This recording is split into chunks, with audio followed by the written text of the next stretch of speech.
Tom, a couple of places to go today, but I'd like to start with this. So it seems the provincial health ministers and the federal health minister are not getting along, which is a huge surprise, I'm sure, to many, many people. And a big disappointment. But to the point where they've decided, look, we hate each other so much that we're going to just get up from the table and leave because they were supposed to be meeting in Vancouver.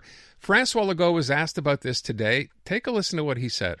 First, I don't understand why Mr. Trudeau doesn't answer all the provinces, not only Quebec, but all provinces were asking something reasonable to finance 35% of total expenses instead of 22%. So it would be 1/3. So we would still finance 2/3. Now, that's the first step. Then I think that we better know than Mr. Trudeau how to spend the money. And we would like to have a meeting with him to discuss. So far, we didn't have the chance to have a meeting with Mr. Trudeau, and we're asking for that for years. Yeah, for years, Tom, but they were together in Vancouver, and the feds got up and walked away from the table. I think the excuse is what? That the provinces were interrupting their discussions. What kind of an excuse is that? I don't get this. No, and really there is no excuse except politics, because you see, Pierre Poilievre has been out there saying that he's going to respect provincial jurisdiction on healthcare. He hasn't come up with a number, by the way, about how much he would contribute himself, but he's saying this is up to the provinces. We won't stick our noses in. Trudeau understands one thing innately. He knows that the average person, especially in Ontario, when they're watching Doug Ford and others go, they want the federal government to play a more active role, not only in financing, which is all the other provinces want from the federal government, but also in determining priorities. So yesterday we found out that the federal government was trying to tell the provinces that they didn't know how to keep records, modern record keeping for the healthcare system. Oh, and by the way, there wasn't enough care for people with health issues. By the way, that last one, there are so many families in Canada who are affected by people who have mental health problems. It's something that's very popular to say that we're going to dig in. We're the federal government. You want us to sign? You're going to start taking care of this. Of course, they have no expertise or experience to do anything about it. And anybody who works in healthcare knows that. But Trudeau is playing very smart politics, but he's doing it at the expense, of course, of getting any progress on something. Yesterday, he went even further. Hey, Aaron, he was standing in front of people in New Brunswick, starts upbraiding the provincial government of New Brunswick, saying, yeah, well, you're planning on giving tax reductions to people. Well, why don't you just take that money and use it for health care? You can imagine how well it would go over if he came here in Quebec and he said, well, Legault's sending out $3.5 billion in checks to families. You can just use that money for health care, as if the feds can start, dictating and lecturing the provinces about what they should do with their own budgets. I will play this clip because this ties into what you just said, Tom. So this idea that we'll give you the money, but we'd like you to update your data, etc. Here's what Christian Dubé said to that suggestion. I've been playing sports, and the first thing is let's agree on the rules. And the rule is this is a competency of the province. And the minute you're saying first, I will give you money, but I will ask you condition. You're changing the rule. They want to know what's happening with human resources. They want to know what's happening in the emergency. I just told Mr. Duclos, go on our website, and you have all this information.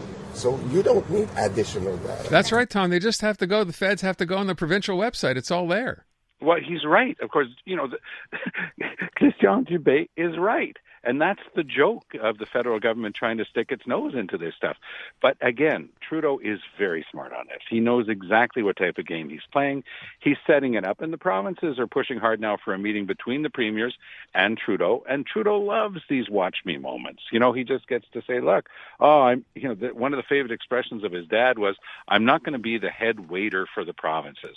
So which was his way of saying, you take care of your own problems. I got my problems. I'm not helping you anymore.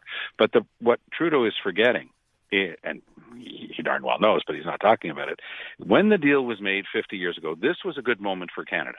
It was something that tied us all together. We would have the same rights to universal free health care. If you changed provinces, you brought your health care with you. You didn't have, all of that stuff was put as the fundamental conditions of the Canadian Health Act. And it's something we can be proud of. When we compare to the system south of the border, everybody in Canada has access to that health care. But the system right now is being strained because the original deal was 50% paid by the feds, 50% paid by the provinces. So now the feds are saying, well, we might have a little bit more to chip in, but you're going to dance to our tune. And the provinces are saying, you must be kidding. We're the ones who take the brunt of this responsibility. We're the ones who have to answer to the public for the state of healthcare. And you think that the federal government is going to start dictating to us the terms of how it's supposed to be done. It just doesn't work that way. Okay, I don't know how things work, but I got to tell you, just in terms of, when I look at it, Tom, I think to myself, it's not that outrageous to ask, where's the money going? I'm going to give you a whole bunch more money. How are you going to spend it? I just want to know how you're going to spend it. Yeah, and I mean, one of the smartest people I've ever sat in cabinet with was Philippe Couillard, an absolutely brilliant guy. And I suspect he was emblematic of every other health minister in the country, because that would come on the table every once in a while, and the guy would just lose it and just say, yeah, really? People who have never done any of this stuff, they don't know anything about it, and they're going to be telling us how to do our jobs and how to report to them, as if the provinces were answerable to the feds. I get what you're saying, Natasha, because that sentiment is exactly what Justin Trudeau is very, very cleverly and very intentionally playing to. Oh, man, I fell for it. Well, no, you didn't fall for it, because it's part of the discussion that we've been having in Canada about this for years. But where's the federal government actually delivering health care? Penitentiaries, First Nations reserves, armed forces, veterans, that sort of thing. Do they really have a good track record that allows them to say, now we're going to tell you how to do your job because you take care of 98.5% of healthcare? No, Of course they don't have the expertise to do that. So it sounds like they're trying to basically run out the clock. These things will end and nothing will change. Yeah, but there's a sidebar to this. It's a game being played against the Conservatives, because it's a way of putting a circle around the stain in the key place, which is always Ontario. Sorry to anybody who thinks that Quebec decides elections. We don't. Ontario does. And the Greater Toronto Area, has nigh as many seats as Quebec. And there's more than, there's 50 seats just in the GTA, and there'll be more in the next election. So they're going to be listening to this with great interest. There has always been much more openness to saying, yeah, the federal government, geez, things would be so much better if the feds would get involved in things like mental health care, that sort of idea. And this is exactly what Trudeau's playing to. He's just saying, oh, you guys are doing a lousy job. I'm willing to help, but you better listen to me because I'm so good at this healthcare stuff. So I feel like I'm drawing parallels here between this and the conversations we're having about more immigration, right? So very similar. Right. So where are we at with this? Because now Legault seems to be open to having more immigrants, but on his terms, and those terms being that they all have to speak French. But is he really? Well, yeah, exactly. What I find is that the tone has changed in Quebec City. They're sending in Roberge, they're sending in Legault. They've got their new immigration minister, Terrien. And the tone is much softer because the election campaign's over. It was not an accident, that Jean Boulet and François Legault were constantly attacking immigrants, right? They don't speak French, they don't work. They bring in violence, all this nonsense that we kept hearing. But there was zero accident in all of that stuff. It was very Trump-like. You were riling people up, playing to their more base and, more vile instincts and saying, yeah, we really don't like these immigrant folks. Meanwhile, every Chamber of Commerce in the province of Quebec for the past year has been saying we need more people. So Legault is just doing the obvious thing. He's saying, yeah, I'm going to bring in more. But the way he's saying it is a much softer and more open and generous tone, and saying, but I'm the only premier with the responsibility to make sure that French remains here in Canada and survives here in Quebec and give it priority.